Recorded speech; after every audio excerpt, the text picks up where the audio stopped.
په پری اسلامیک ایرا کې د عمر القیس چې کوم سټیټس وو نن هم د هغه په عربیک پوئټري کې چې کوم سټیټس دی داسې د ویلیام شکسپیر په انګلیش لینګویج کې او دې سره داسې مونږ وګورو د مولانا جلال الدین رومي په فارسی ژبه کې د ټولسټوی په رشین لینګویج کې چې کوم سټیټس دی هغه سټیټس هغه مقام او هغه رتبه د رحمان بابا په پښتو ادب کې ده. د رحمان بابا چې کومه دا خبره مونږ سٹارټ کوو نن هغه به په درې برخو کې وي. پیلنې د رحمان بابا انټروډکشن، بیا د رحمان بابا چې کوم ریلیجیس بیکګراوند دی یا د هغه چې کوم سکول اف تھاټ دی هغه به ډسکس کوو، او بیا دې نه پس دریم به مونږ ډسکس کوو د رحمان بابا چې کوم اچیومنټس دي یا د رحمان بابا چې کوم کار دی. نو تیره ویډیو کې چې کوم دی مونږ سره چې کوم لینتي پارت و هغه و د خوشحال خان خټک چې کوم لایف کې امپورټنٹ ایونټس دي. د رحمان بابا په دې ویډیو کې به چې مونږ سره کوم یو ضروری پارت وي او لږ زیات به هغه به د رحمان بابا د کار باره کې د هغه د اچیومنټس باره کې چې په دې کې به مونږ د رحمان بابا د پوئټري چې کوم سبجیکټس دي دا به ډسکس کوو، د هغه تصوف په دغه حق هغه څه ویلي دي، د اخلاقیاتو چې کوم درس یې ورکړی و د هغه د دیوان به ډسکس کوو، او نور د رحمان بابا چې کوم کار کړی دی. نو سٹارټ کوو به د رحمان بابا د انټروډکشن نه. رحمان بابا په 1432 کال کې په بادر کلي کې پیدا شوی و. دا چې کوم 1432 کال دی ډیر چې کوم مشران دي لکه چا چې رحمان بابا سټډي کړی دی هغه دې سره اختلاف کوي. هغه یو خپل د رحمان بابا چې کوم دور کې شاعري کړې ده هغې نه یو اندازه لګولې ده او خپل تاریخونه او دغه یې ښولي دي، خو چې کوم خلک ډیر متفق دي نو هغه 1432 دی. دې نه علاوه که مونږ وګورو د رحمان بابا چې کله وفات شوی و دې باره کې هم درې چې کوم کاله یادېږي. پیلنی کال یادېږي چې رحمان بابا په 1906 کې وفات شوی و، بل یادېږي چې رحمان بابا په 1911 کې وفات شوی و، بل یادېږي چې رحمان بابا په 1915 کال کې وفات شوی و. خو درې واړه اوپینین دي او دې کې یو هم چې کوم دی داسې دغه ایویډنس نشته دی چې رحمان بابا په هغه کال کې چې کوم دی وفات شوی و. د رحمان بابا که مونږ فیملی بیکګراوند ډسکس کو نو په دې کې هم مونږ سره دوه اوپینینز دي. پیلنی اوپینین دا وایي چې رحمان بابا چې کوم دی هغه یو غریبي کورنۍ سره تعلق ساتلو. دویم اوپینین وایي چې نه، رحمان بابا چې کوم پلار و عبدالستار خان وایي دا د خپل کلي ملک و او دا د مالداره کورنۍ سره رحمان بابا تعلق ساتلو. کم خلک چې ډیر متفق کیږي او مني نو هغې دا وایي چې رحمان بابا د یو مالداره کورنۍ سره تعلق ساتلو، او دی وایي چې دا ډیر خلک ځکه وایي چې رحمان بابا غریبي کورنۍ سره تعلق ساتلو ځکه چې وي هغه د یو سادګي او د ملنګۍ ژوند اختیار کړی و، دا وجه ده. لکه په یو ځای کې رحمان بابا وایي نشي د خانانو ملنګانو سره کلی چرته عزیز خان او چرته ملنګ عبدالرحمن. نو دې نه علاوه که بیا مونږ وګورو د رحمان بابا د واده باره کې خبرو وکړو په دې کې هم دوه اوپینین دي. سلیم ملکزی د نور ټي وي هغه وایي چې رحمان بابا واده کړی و، وایي د یو زوی و یو یې لور وه، د ده چې کوم زوی و هغه وفات شوی و او لوري چې کوم دی هغه واده کړی و، د هغې نه چې کوم نسی و د چې کوم نسل و هغه اوس هم شته دی. بل طرف ته خواجه محمد ساحل دی دا د بادر کلي دی، دی دا دعوه کوي چې زه د رحمان بابا د رور عزیز خان د هغه په نسل کې یم او د هغه چې کوم دی په اتمه نهمه پشته پس راځم. او دی وایي چې د رحمان بابا واده نه و کړی او نه په بادر کلي کې داسې څوک شته دی چې هغه دا دعوه وکړي چې رحمان بابا چې کوم دی واده کړی و. دې نه علاوه که موږ ډسکس کو د رحمان بابا چې کوم ایجوکیشن دی نو په دې کې چې کوم پټه خزانه ده دا وایي چې رحمان بابا چې کوم وړومبی ایجوکیشن دی د هغه ارلی ایجوکیشن وی هغه د مولانا محمد یوسف نه حاصل کړی و. بیا د هغې نه پس د 14-15 کالو په عمر کې رحمان بابا چې کوم قرآن تعلیم دی یو هغې د مولانا عبدالحق نه حاصل کړی و. دې نه علاوه که موږ وګورو د ایجوکیشن په دغه کې نو رحمان بابا په فقه چې کوم د جوریسپروډنس د اسلامي کانټیکسټ کې چې ورته فقه وایي په فقه باندې چې کوم دی هغه ماهر و. دې نه علاوه چې کوم دی په هغه په پښتو کې ماهر وو، هغه په عربی کې ماهر وو، هغه په فارسی کې ماهر وو. دې سره سره د رحمان بابا چې کوم قرآن او حدیث دی په دې باندې هم چې کوم عبور دی هغه پې حاصل وو. او تصوف هم یو لوی چې کوم پارټ دی رحمان بابا، نو رحمان بابا په تصوف باندې هم ډېر پوه وو. او مخکې به بیا ډسکس کوو چې تصوف په دغه باندې خلکو څه اوپینین دي د رحمان بابا باره کې. بیا که موږ وګورو په پیلني په دې انټروډکشن کې، نو بیا راځي چې رحمان بابا شاعري کله سټارټ کړې وه. نو اباسین یوسفزی وایي چې داسې یو دغه ایویډنس نشته دی چې په کوم عمر کې ایگزیکټ ایویډنس چې په کوم عمر کې رحمان بابا شاعري سټارټ کړې وه، خو وایي چې رحمان بابا که موږ دغه ته وګورو نو وی دغه شاعرۍ مطابق وی هغه په دغه کې چې کوم الکوالی او په ینګ ایج کې رحمان بابا شاعري سټارټ کړې وه. او وی هغه د چې کومه باړه ده د دې د خوړ په غاړه به ناست او دلته به شاعري کوله. او دا هم وی رحمان بابا سره به یو ملګری و مجنون، هغه سره به رحمان بابا ناست هلته به شاعري کوله او هلته به چې کوم دی خپله شاعري د شعرونه به په کاڼو باندې لیکل. نو دا خلک به بیا هلته تله، هغه کاڼي به یې راټولول او داسې به بیا دا تقسیمېده. د رحمان بابا که ریلیجیس بیکګراوند یا د رحمان بابا په سکول اف تھاټ باندې خبره وکړو، نو این میری شمل دا یو سکالر وه او د هاروارډ یونیورسټي پروفیسر هم پاتې شوی وه.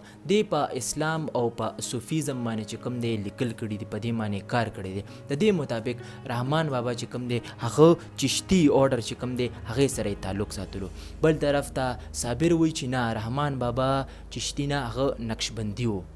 او وایي چې د دې چې کومه طریقه د رحمان بابا په کوهاټ کې زده کړې وه. او دا هم وایي چې کوم د پیر بابا بچي دي وي د هغې نه یې چې کوم دی ټریننګ اخیستی و. دې نه علاوه که بیا موږ وګورو، څه خلک وایي چې رحمان بابا اویسي و، څه خلک وایي چې رحمان بابا قادري و، او څه خلک خو وایي چې رحمان بابا نقشبندي و، نه اویسي و، نه قادري و، نه چشتي و، او وایي چې رحمان بابا سوچه پیور حنفي و. خو دا څونه چې اوپینینز دي، که هغه وایي چې نقشبندي و، چشتي و، اویسي و، قادري و یا سوچه حنفي و، نو د دې یو هم داسې څه کلیر ایویډنس نشته دی. خو دا څونه چې خلک دي دې ټولو د رحمان بابا چې کومه شاعري ده هغه یې سټډي کړې ده او د خپل بیا خپل پرسپیکټیو او د خپل انډرسټینډینګ مطابق دي بیا هغه یې انټرپریټ کړې ده او دا یې ویلي دي چې رحمان بابا د سکول اف تھاټ سره تعلق ساتلو. که د رحمان بابا کار یا د رحمان بابا اچیومنټ ډسکس کو، نو په دې کې موږ سره پیلنی شیز چې کوم ډېر ضروري راځي هغه دا چې رحمان بابا په کوم سبجیکټس باندې یا په کوم موضوع باندې رحمان بابا پویټري کړې ده. نو په دې کې پیلنی شیز موږ سره امپورټنټ چې دی هغه د عشق حقیقي. رحمان بابا په خپل شاعرۍ کې د الله او د رسول صلی الله علیه و آله وسلم چې کوم دی د دې ذکر یې کړی دی. دې نه علاوه که موږ وګورو نو رحمان بابا د مذهب باره کې ذکر کړی دی. هغه چې کوم د اسلام پرنسپلز دي، اصول دي، هغه د خپل شاعرۍ په ترو انسانیت ته رسولي دي. دې نه علاوه د رحمان بابا چې کوم تخیل دی هغه د عام عوامو مطابق دی. که د رحمان بابا په شاعرۍ کې موږ وګورو په هغې کې موږ ته یونیورسل لو د جهان مینه موږ ته پکې ښکاري. د رحمان بابا په شاعرۍ کې موږ ته وفاداري، سړیتوب، سادګي او امن ښکاري. دا سبجیکټس دي چې په دې رحمان بابا شاعري کړې ده. نو دې نه علاوه که موږ وګورو چې کله هم د رحمان بابا د پویټرۍ خبره کیږي او بیا هغې کې د سبجیکټس خبره کیږي، نو ټولو نه امپورټنټ پارټ چې کوم دی هغه د تصوف. نو ځکه چې رحمان بابا چې کومه شاعري ده د هغې چې کوم لوی پارټ دی هغه په تصوف باندې دی، هغه لوی چې کومه حصه ده هغه د تصوف باره کې ده. نو خلک وایي چې څه خلک وایي چې رحمان بابا وحدت الوجود فالوور و او څه خلک وایي چې رحمان بابا د وحدت الشهود فالوور و. وحدت الوجود او وحدت الشهود دا د چې کوم تصوف دی د دې دوه مین ایډیالوجیز دي، دوه مین نظریې دي. وحدت الوجود مطابق چې کوم دا کائنات دی دا د الله تعالی یو وجود دی. وحدت الشهود وایي چې کوم دا کائنات دی دا د الله تعالی د عکس یو ریفلیکشن دی. دې باره کې پلیټو افلاطون وایي چې کوم شاعر چې کوم دی وي دا د نقل دی. مطلب دا چې کوم دا کائنات دی دا خو د الله تعالی د عکس ریفلیکشن دی، نو دا خو یو نقل شو. او شاعر دې دغه ته ګوري، دې دنیا ته ګوري او شاعري کوي، د دې نقل کوي، نو ځکه هغه وایي چې شاعر د نقل دی. دې نه علاوه لکه په دې کې یو خبره ډسکس کول دا ضروری دی په تصوف کې چې ډېر خلک وایي چې مونږ رحمان بابا د صرف د تصوف شاعر ویلی شو کنه یا صرف صوفي شاعر ورته ویلی شو کنه. نو عباسین یوسفزئی د دې باره کې وایي چې نه رحمان بابا ته صرف او صرف د تصوف شاعر یا صرف او صرف صوفي شاعر نشي ویلی. مطلب دا چې ته هغه صرف تصوف پورې نشي محدوده کولی ځکه چې مونږ الریډي ټاپکس یا سبجیکټس مونږ ډسکس کړ چې په کم سبجیکټس باندې شاعري کړې ده دا خو ډېر لږ و. دې نه علاوه رحمان بابا د هر څه باره کې شاعري کړې ده. هغه داسې شاعري ده چې هغه په حجره کې ته ویلی کېږي هغه په جماعت کې ویل کېږي په مدرسه کې ویل کېږي هغه په بازار کې ویل کېږي په کوڅه کې ویل کېږي. نو مطلب دا دی چې رحمان بابا د هر څه باره کې شاعري کړې ده. نو هغه مونږ صرف تصوف ته نشو محدوده کولی. صوفي شاعر ورته ویلی شو خو صرف او صرف ته رحمان بابا تصوف ته نشي محدوده کولی. دې نه علاوه مرګرو یو خبره دا ده چې ډېر داسې شعرونه دي چې هغه د رحمان بابا خپل شعرونه نه دي خو هغه خلک هغه شعرونه وګوري او خوښ شي نو هغې ته د رحمان بابا لاندې د رحمان بابا نوم ولیکي. لکه یو شعر دی چې په جیب کې د پیسې نه وي رحمانه که په ډک بازار روانې بازار نه دی. دا چې کوم دی دا د رحمان بابا شعر نه دی. دې نه علاوه بل شعر دی وي زه رحمان چې غشې ولم خطا نه ځي خوشحال خان مې پې ویشتلی ګډ ګډ ګرځي. نو دا هم د رحمان بابا شعر نه دی خو دا هم عباسین یوسفزئی وي هغه وایي چې د خلکو رحمان بابا سره دومره مینه ده نو وایي چې د دې کوم یو شعر خوښ شي وي هغې سره لاندې د رحمان بابا چې کوم دی نوم ولیکي. نور که د رحمان بابا د کار باره کې مونږ ډسکس کوو نو د رحمان بابا د اخلاقیاتو باره کې هغه څه ویلي دي هغه به هم ډسکس کوو. ډاکټر حکیم الله مطابق وی رحمان بابا یو داسې شاعر و چې هغه به پیله خپله په ځان کې اخلاقیات راوسته او بیا چې کوم د اخلاقیاتو د پیغام دی دا به نورو خلکو ته ورکولو د خپل شاعرۍ په ترو. لکه رحمان بابا په یو ځای کې وایي چې ای رحمانه اول ته نصیحت واخله پس د دې به بیا بل ته نصیحت کړي. دې نه علاوه که د اخلاقیاتو باره کې بیا موږ ډسکس کړو د رحمان بابا نو پروفیسر ډاکټر سلما شاهین دا وایي چې رحمان بابا د قرآن او د حدیث په روشنۍ کې خلکو ته د خپل چې کومه دغه دی د اخلاقیاتو باره کې درس ورکړی دی او د اخلاقیاتو باره کې پیغام ورکړی دی. مطلب دا دی چې هغه خلکو ته د مینې باره کې پیغام ورکړی دی. لکه رحمان بابا ویلی دی وی هر چاته د خپل ځان په نظر ګوره ای عبدالرحمانه جهان ټول عبدالرحمن دی. بل ځای کې رحمان بابا وی ته چې بل په غشي ولې هسې پوهه شه دا غشي به هم ستا په لور ګزار شي. لکه رحمان بابا خلکو ته دا د مینې او د اخلاقیاتو درس په خپل شاعرۍ کې ورکوي. یو تصوف یو اخلاقیات او نور چې کوم ټاپکس وو هغه مونږ الریډي ډسکس کو. خلک یو خبره کوي چې پښتانه د تعلیم په دغه کې ډېر وروسته پاتې شوي دي. نو دا خبره ډېره حده پورې صحیح ده چې پښتانه د تعلیم په دغه کې ډېر وروسته پاتې شوي دي. او رحمان بابا کله پیدا شو په 1432 کې د هغه ټایم کې رحمان بابا دیوان لیکلی. د رحمان بابا که تاسو دیوان راوالي وګوري نو په هغې کې چې کوم تاریخ دی د تاریخ یو وایډ نالج دی د رحمان بابا په دیوان کې. تاریخ نه علاوه چې کوم تیولوژي دی مذهب باره کې رحمان بابا یو ډېر لوی دغه نالج دی. د دې نه علاوه جوریسپروډنس په اسلامي کانټیکسټ کې فقه د فقه باره کې هغې کې نالج شته هغې کې انفارمیشن شته دی.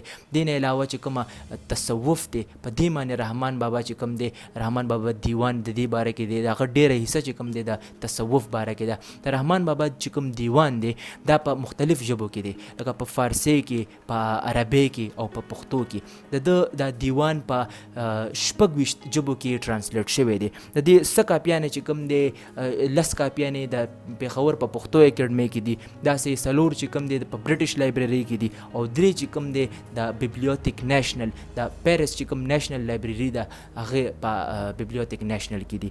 دې نه علاوه که موږ وګورو نو د رحمان بابا چې کوم د دیوان نورې کاپیانې دي د مانچسټر په جون رایلنډز لایبرري کې دي د آکسفورډ په بورډلین لایبرري کې دي او د یونیورسټي یونیورسټي چې کوم علیګړ لایبرري ده په هغې کې هم د رحمان بابا چې کوم دیوان دی د دې کاپیانې شته دی. د رحمان بابا چې کوم پویټري ده د کوم چې هغه شاعري ده دا سندرغاړي او میوزیشنز چې کوم دي دی په خپل غانو کې یوز کوي. دا پولیټیکل او نیشنل لیډرز چې مونږ کوم ګورو نو دی یو د انډیپینډنټ اپرایزنګ دپاره د رحمان بابا شاعري چې کوم دی د دې استعمال کوي. اخره کې به مونږ ډسکس کړو چې سیدو بابا د رحمان بابا باره کې څه ویلي دي. نو سیدو بابا ویلي دي هغه وایي چې که چېرته پښتنو ته اجازت وی چې د قرآن نه بغیر بل څه ته عبادت وکړي نو هغې به د رحمان بابا چې کوم کار دی د ده چې کوم کتاب دی د دې عبادت به یې کولو.